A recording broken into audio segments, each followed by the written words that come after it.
Hello YouTube, welcome back to the channel. I'm here with the GR86, and today I wanted to give you guys a 18,000 mile update or review on the car.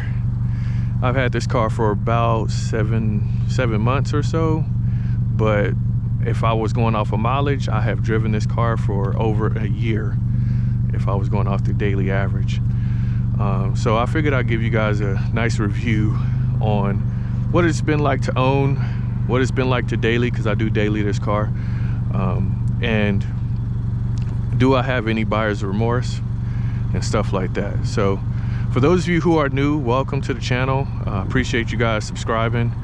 I will briefly go over a few mods that I have with this car before I get into my opinions on what it's like to own after a little over 18,000 miles that I put on the car. So right off the bat, you guys see the custom plate, which is my company that I have a trademark for, and I'm trying to get into making clothes again, making merch, so just be on the lookout for that. I got the MBRP Axleback exhaust. I didn't go full exhaust because I kind of didn't want it to be super loud, and this gives me every sound that I need for the car to sound really good, in my opinion. And that's what I got so far on that. And I got the swan neck carbon fiber wing from Import Image Racing, which makes this silhouette look fantastic in my opinion. I do plan on adding a few more cosmetic mods, but they're a little pricey right now, so I'm not really trying to go after that, especially in the winter. It just doesn't make any sense. And I did change my Primacy tires, my stock tires, to Vercelli all seasons, just due to the weather, and I do need to lower my tire pressure a bit because they're a little bit too inflated, and I need a little bit more grip. But as you guys know, who live in the winter months or in the winter areas, I said winter months, during the winter months, most of these trucks are really, on point when it comes to clearing the roads and taking the ices off the road and off the bridges and stuff like that. So most likely with all seasons you'll be fine, but I think if I felt that it was a bit more strenuous than what I got right now, like we didn't really get that much snow, but we got some ice patches in a different few areas where I'm at. But if it was more snow, more than a couple of inches, I do have snow tires that are on the Miata, so I would have taken that car to work rather than driving this. But I think overall I'll be fine, because in DC, I'll be 10 degrees warmer than where I'm at now, so I think overall I'll be good. But those are the tires that I got. Didn't really do too much else on the outside. As you can see, it's pretty stock. The inside, I got some carbon fiber here. This is a fake one, this is a real one, which I plan on switching this out with the real one, kind of like this. And also carbon fiber here, and I plan on doing the door panels too, just to kind of complete the look in a sense, but I haven't done that yet. And those are just the mods I have right now. I do plan on going big power with this, but I'm waiting for all of my high dollar stuff, for the spring and the summer. The track schedule just came out for SCCA, the car club that I'm a part of. They just came out with their schedule, so I'm actually excited, and I'm gonna go through my calendar tonight actually, and because I'm looking forward to that. And I'm definitely looking to put some more power in this car, just so that I'm just not getting gapped by these dang Mustangs and stuff on the road.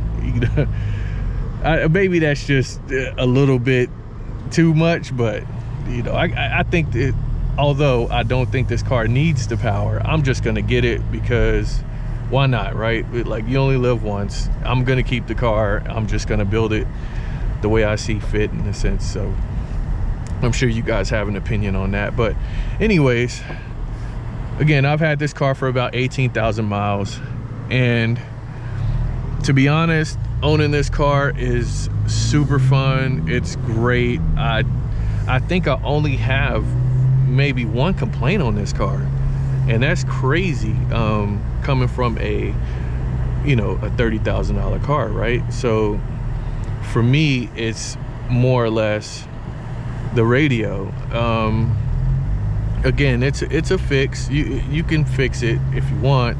It doesn't bother me that much, but I would say the only complaint would be that sometimes Apple CarPlay cuts off on its own randomly. This cord that I have is pretty brand new, and I wouldn't say it's super premium, but it's not cheap either, so it should work just fine. But it kind of cuts out on Apple CarPlay and cuts back in, which is kind of annoying, but again, it happens rarely, so it doesn't really bother me that much. So I think that's like one of my only complaints. Everything else to me works the way it should, and I'm glad that it does. You know, like I haven't had any check engine light issues or any hazard lights come on that I didn't cut on personally.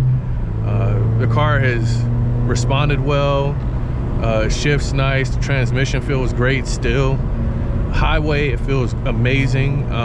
So, you know, again, I guess I would just go to the reliable part. Like, it's been very reliable.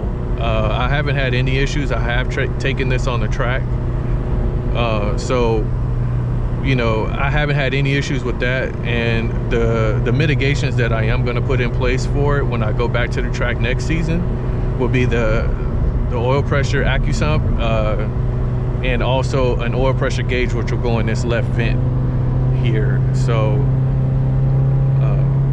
I will definitely make sure that I'm super safe, being that I am going to take this car to the track more than twice, starting next year. So I'm not saying that people aren't still having issues, but I haven't seen them and I haven't had any.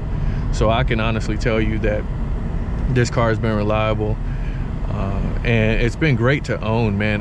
In all honesty, like, I've had so many people ask me, like, yo, what car is that? Why is it, you know, why does it look like that? Is that, you know, most people mistake it as for a Supra, and it's hilarious. But, you know, at the same time, like I said before, just correct them. Like, hey man, this is a GR86, and let them know too, like, if they're interested, like, hey, you can buy this car, you know, because a lot of people say, well, $30,000 is not as cheap as you think.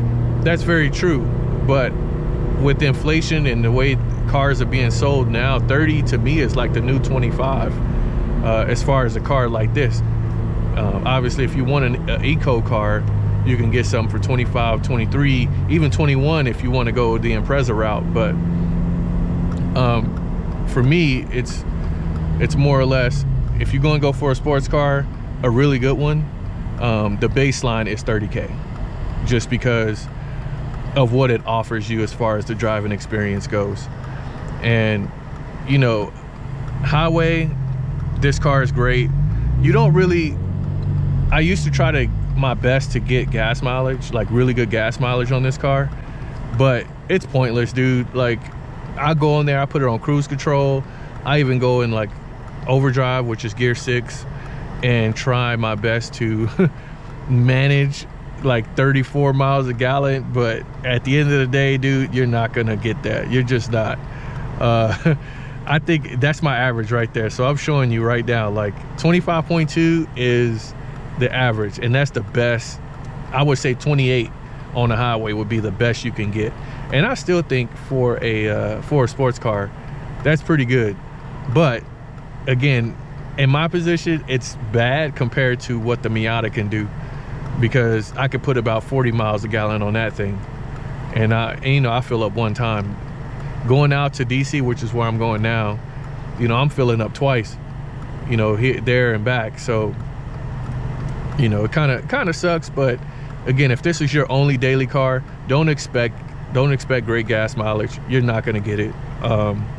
It's above average, obviously, because you're comparing yourself to SUVs. And for example, this Crosstrek in front of me, you're probably going to get a little bit better gas mileage, but for the way this car is meant to be driven, you could just take the gas mileage thing off, because you're not gonna get any cool numbers unless, you know, you're going with the Civic or something. You know what I'm saying? Something that's a lot better, a lot more efficient. This car is meant to be driven, you know, to its limits, so it's gonna guzzle some gas because you're gonna want your pedal to the metal. So I wouldn't even bank on trying to get really good gas mileage. But even then, like, as looking from having you know, 2 different vehicles, looking at this car when I get up in the morning, it's just like, dude, it's so unique, you know, being able to be one of the only guys on the road that has this silhouette other than a Porsche. It's kind of cool because, again, you kind of garner a lot of attention, most good attention. Most people who know what this car is will kind of give you the thumbs up and be like, yo, that's a nice car. So you get a lot of attention with this car, I would say, because there's a lot of enthusiasts out there. But I think the overall pridefulness of having an 8.6 and what the car stands for in general is probably one of the better things that I would say goes understated with this car. Because sure, it's quick, it looks nice, and you could do so many different things with it, but it's the feeling that you get when you have this car is what holds the person who buys this car, you know, being attached to that car personally. You know, this car offers so much more than just a nice looking exterior and you know, a decent power scale for the street. It offers something if you can go deeper to, you know, the AE86. It is an ancestor of the AE86, or a descendant in a sense.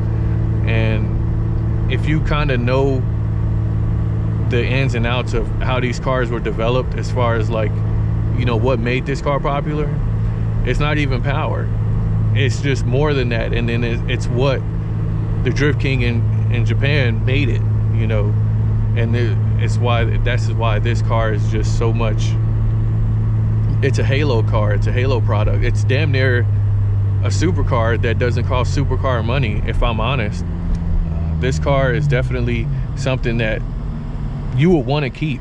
And this is the first car, in my opinion, that I actually said, I'm going to keep this car. And for me to say that, and I've had plenty of cars, it goes a long way. And to be honest, 18,000 miles in, this car hasn't gave me any issues whatsoever. And I've driven the crap out of this car. So for those of you who are out there who are skeptics on long-term reviews, or I would say long-term ownerships of this car, just give it a shot, dude. I think I've driven this car more than most people would drive their car. Well, at least I wouldn't say most. I'm gonna not say that. I'm gonna say then half people would drive their car before they get tired of it and trade it in. So, and again, it's practical. It could do anything that you need it to do, in a sense of being a real daily driver.